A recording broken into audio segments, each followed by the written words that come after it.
دوستو آج کی ویڈیو میں ہم بتائیں گے وہ عذر جن سے رمضان میں روزہ نہ رکھنے کی اجازت ہوتی ہے۔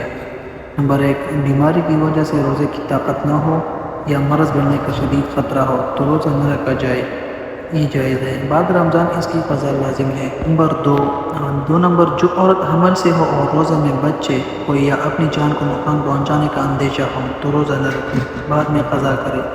نمبر 3، جو عورت اپنے یا کسی غیر کے بچے کو دودھ پلاتی ہے، اگر روزے سے بچے کو دودھ نہیں ملتا، تکلیف ہوتی ہے تو روزہ نہ رکھے، پھر قضا کرے۔ 4، مسافر شرعی جو کم از کم 48 میل کے سفر کی نیت پر گھر سے نکلا ہو، اس کے لیے اجازت ہے روزہ نہ رکھے۔ پھر اگر کچھ تکلیف و دقت نہ ہو تو افضل یہ ہے کہ سفر ہی میں روزہ رکھ لے۔ اگر خود اپنے آپ کو یا اپنے ساتھیوں کو اسے تکلیف ہو تو روزہ نہ رکھنا ہی افضل ہے۔ دوستوں، اگر ویڈیو اچھی لگی تو یوٹیوب چینل کو ضرور سبسکرائب کر دیجیے۔ شکریہ۔